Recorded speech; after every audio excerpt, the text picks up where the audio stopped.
There's something about the monitors Walmart sells that most customers never find out before buying one. They look like normal name brand monitors. They're priced to feel like a deal. But what Walmart doesn't explain is why those monitors are cheaper, and what's actually different about them compared to the same brands sold elsewhere. In this video, you're about to find out how Walmart sells downgraded versions of monitors, why researching them is harder than it should be, and why problems usually show up after it's too late to return them. This isn't information printed on the box. It's not something employees tell you. It's something many people only realize after using the monitor and wishing they hadn't bought it. Walmart sells worse versions of name brand monitors. This is where most shoppers get misled without realizing it. When you see a name brand monitor at Walmart, it's natural to assume it's the same product being sold everywhere else. The brand name, the size, and the packaging all suggest that nothing is different. But that assumption is wrong. Walmart often sells store-specific versions of monitors that are made differently to reach a lower price point. These monitors aren't fake or defective. They are intentionally built as lower-tier versions of the same product line. Behind the scenes, Walmart's pricing demands play a major role. Big monitor brands want Walmart's shelf space, and Walmart demands the lowest possible cost. To make that work, manufacturers quietly adjust the product by using cheaper display panels, lower brightness limits, reduced color accuracy, and sometimes lower quality internal components. To the average customer, none of these changes are obvious. The box still shows a trusted brand name. The screen size still looks impressive, and the price still feels like a smart deal. There's nothing clearly telling you that you're buying a different version of the monitor. That's because Walmart doesn't explain this difference. There's no label warning you that it's a downgraded model, and no sign telling you it was built differently for Walmart. You're expected to assume it's the same product, and most people do. This is why regret doesn't happen right away. The monitor turns on and works, but the picture doesn't look as good as expected. Colors feel flatter, brightness feels weaker, and long sessions can cause eye strain. Many buyers only realize something is off after using it for weeks. What makes this worse is that many online reviews don't match your experience. That's because those reviews are often for better versions of the same monitor sold elsewhere. You didn't accidentally buy a bad monitor.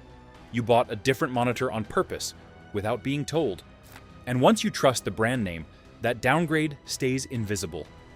Walmart makes it hard to compare monitors properly. Even when you try to shop carefully, Walmart makes the process harder than it should be. Most people believe they can protect themselves by doing research. You check specs, read reviews, compare prices, and make sure you're getting the best value. That's the responsible way to buy electronics. But with many Walmart monitors, that process quietly falls apart. The biggest reason is the model number. Walmart often sells monitors with slightly different model numbers than the versions sold at other retailers. The difference might be one extra letter or a small variation at the end, but that tiny change means you're no longer looking at the same product. When you search that exact model number online, the information is limited. You don't see detailed reviews, professional benchmarks, or long-term user feedback. In some cases, the only place the model even exists is Walmart's own listing. This creates a dangerous illusion. You think you've done your homework, but you're not actually comparing the same monitor. You're looking at reviews and comparisons for similar-looking models that may use better panels or higher-quality components. Price comparisons stop working for the same reason. You can't tell if Walmart's price is genuinely cheaper or if it's simply the normal price for a lower-tier version. Without a true match, the deal has no real reference point. Reviews are where this becomes most misleading. Many review pages group together multiple versions of a monitor that share a name, but not the same internal parts. That means 5-star reviews can describe performance your monitor will never deliver. This is why people feel confused after buying. The monitor doesn't match what they expected. Even though the research seemed solid, it's not that the reviews lied, it's that they weren't reviewing the same product you bought. By the time this becomes clear, the purchase is already done. You didn't skip the research failed you. And that's what makes this system so effective. It doesn't stop you from trying to be smart. It just makes sure being smart doesn't fully protect you. And next, we need to talk about what actually gets sacrificed inside these monitors to reach those prices, because that's where the real long-term problems begin. These monitors cut corners. You don't notice until later. This is where the real cost of a cheap monitor starts to show, and it's why so many people don't realize they made a mistake right away. Most Walmart monitors don't fail when you plug them in. They turn on, display an image, and do exactly what you expect on the first day. That's why the purchase feels safe. Nothing looks broken, and nothing immediately signals a problem. The compromises are quieter than that. To hit lower prices, manufacturers often downgrade the most important part of the monitor, the display panel. Even when the resolution is the same on paper, cheaper panels struggle with contrast, color depth, and consistency across the screen. At first, your eyes adjust. You might think the image looks fine, but after days or weeks of use, something starts to feel off. Whites don't look clean, colors lack depth, dark scenes lose detail, and everything looks slightly flat, no matter how much you adjust the settings. Brightness is another area where corners are cut. Many Walmart monitors are limited to lower brightness levels, which makes them harder to use in normal living spaces. In a bright room, the screen looks dull. In a dim room, you end up increasing brightness or contrast in ways that strain your eyes. This is where discomfort sets in. Long work sessions feel more tiring. Gaming or streaming for extended periods becomes harder to enjoy. Headaches and eye fatigue become more common, even if you don't immediately connect them to the monitor. Build quality is also reduced. Cheaper backlighting can cause uneven brightness across the screen, with darker patches or light bleeding from the edges. These flaws are subtle, but once you notice them, they're impossible to ignore. What makes this worse is timing. These issues don't always appear within the first few days.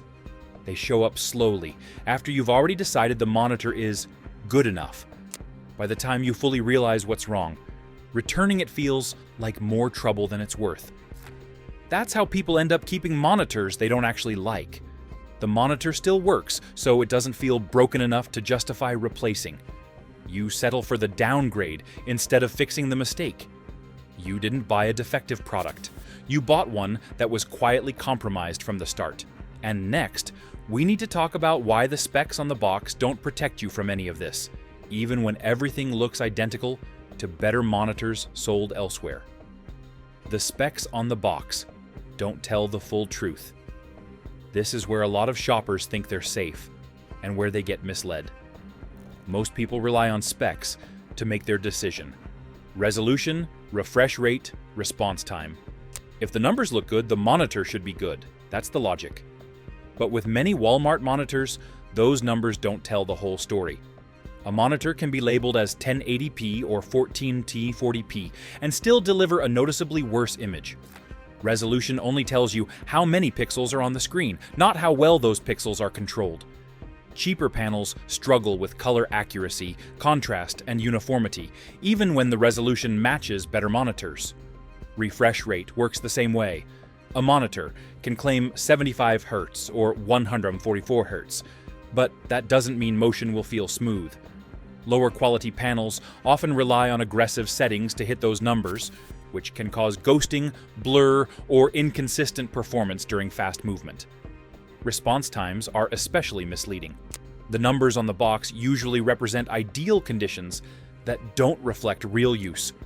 In everyday scenarios, the actual response time can be much slower, leading to smearing and motion artifacts that aren't mentioned anywhere.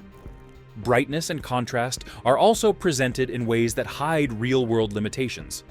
Peak brightness might be listed, but sustained brightness and uniform lighting across the screen are rarely discussed. This is why a monitor can technically meet its advertised specs and still feel dull or uneven in use.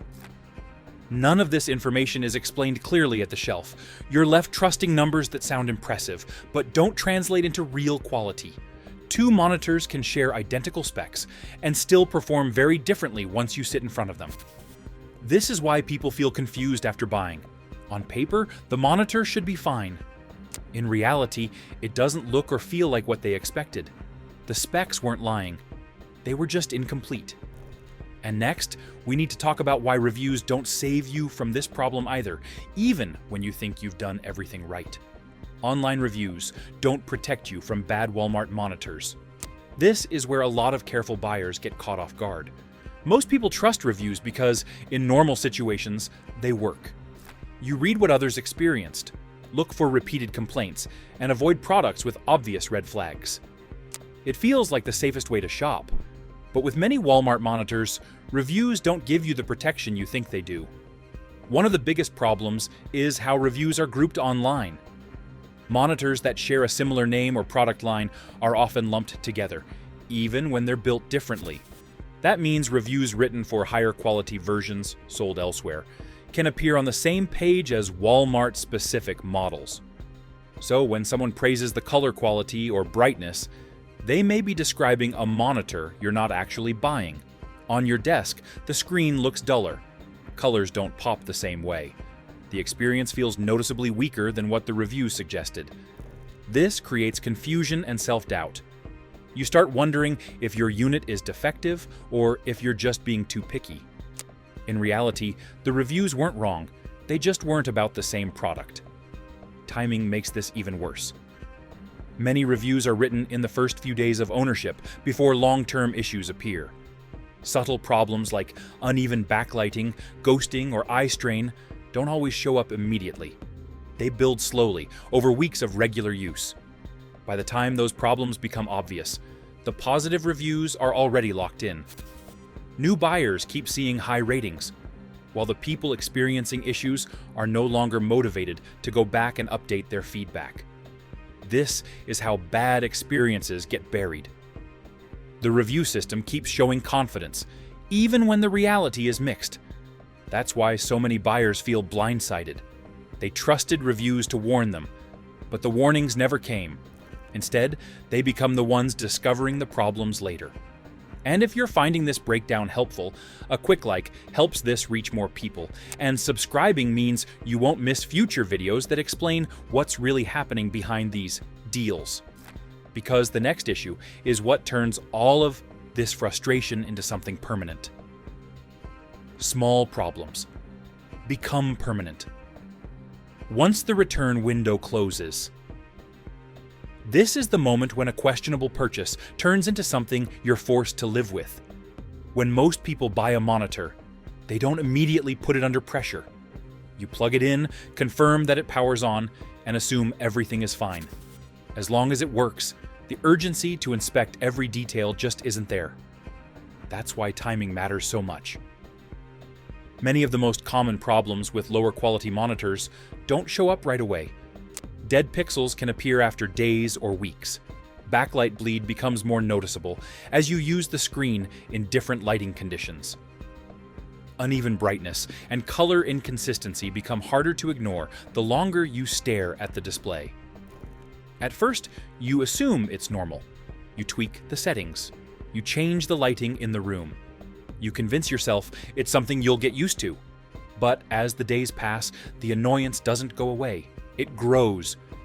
By the time you realize the monitor isn't something you're happy with, the return window is already shrinking or closed. That's when the decision becomes harder, not easier. The monitor still technically works. It doesn't feel broken enough to justify packing it up, waiting in line, and explaining the issue.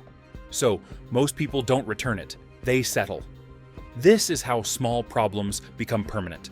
Not because they're acceptable, but because reversing the purchase feels like more effort than living with the downgrade. Warranties don't offer much relief either.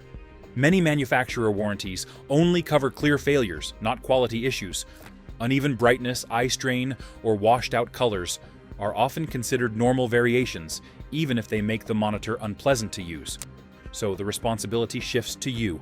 You adjust your habits. You avoid using the monitor for certain tasks. You tolerate something that never quite feels right.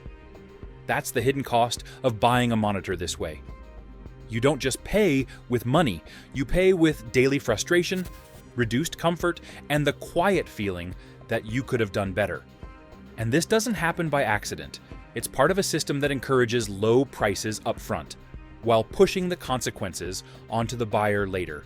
And next, we need to look at why Walmart's entire business model makes this outcome more likely, not less. Walmart's business model encourages lower quality electronics. This is the part that makes everything else click, because none of these problems exist in isolation. Walmart's entire business model is built around one goal: offering the lowest possible price at massive scale. That approach works well for many everyday items, but it creates serious trade-offs when it comes to electronics, especially monitors. For manufacturers, Walmart represents enormous volume. Getting a product on those shelves can mean selling hundreds of thousands, sometimes millions of units. But there's a condition attached to that opportunity. The product has to meet Walmart's pricing demands, not the manufacturer's ideal quality standards. So, brands make adjustments. They don't usually advertise these changes, and they don't frame them as downgrades. Internally, they're called cost optimizations. In reality, they mean finding every possible way to reduce manufacturing costs, without making the product look obviously worse on the shelf. That's why cuts tend to happen in areas most shoppers don't immediately notice. Display panels get cheaper. Backlighting systems are simplified. Quality control tolerances widen. As long as the monitor turns on and meets the basic advertised specs, it passes. From Walmart's perspective, this system works exactly as intended. The price looks competitive. The brand name builds instant trust. The monitor sells quickly, and most returns are avoided because the issues aren't severe enough to trigger immediate complaints. What Walmart doesn't prioritize is how the product feels after weeks or months of daily use. Eye comfort, long-term satisfaction, and consistent performance don't show up on a shelf tag.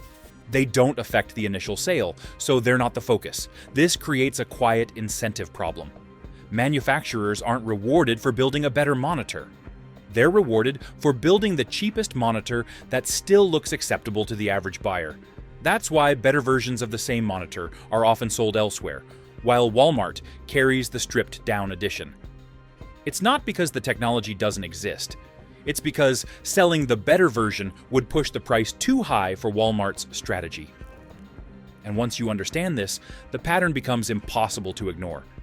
The confusing reviews, the late-appearing issues, the sense that something feels off but not broken, all of it traces back to this pressure to hit a price above all else.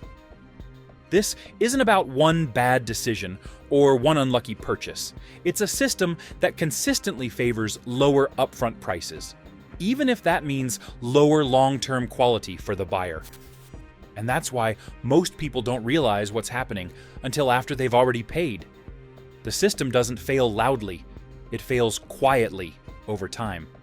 And that brings us to the final section, because this is where everything comes together, and where most shoppers finally understand what went wrong.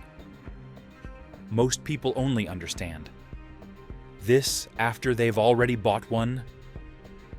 This is where everything finally makes sense, usually too late. Most people don't walk out of Walmart feeling like they made a bad decision. They feel relieved, they feel smart. They got a big monitor from a trusted brand for less money, and nothing about the experience feels risky in the moment. The realization comes later. It happens after weeks of use, when the screen never quite looks right, when colors feel dull, brightness feels weak, or long sessions leave your eyes feeling tired. You start to notice small things that weren't obvious at first, but now you can't ignore them. That's when people start searching again. They look up reviews, they compare specs, they wonder if their unit is defective, and slowly the pattern becomes clear. The monitor they bought isn't the same one people were praising. It's a different version. a cheaper one, built to hit a price, not deliver the best experience. By that point, returning it feels unrealistic. The monitor still works. The hassle doesn't feel worth it, so people keep it, even though they wouldn't buy it again if given the choice.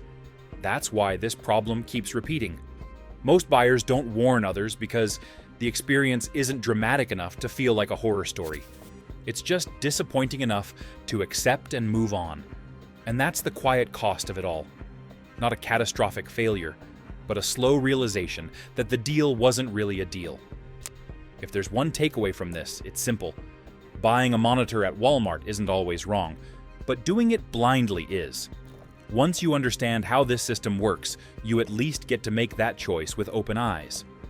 Why you should think twice before buying a monitor at Walmart. At the end of the day, this isn't about saying Walmart is always bad, or that every monitor they sell is unusable.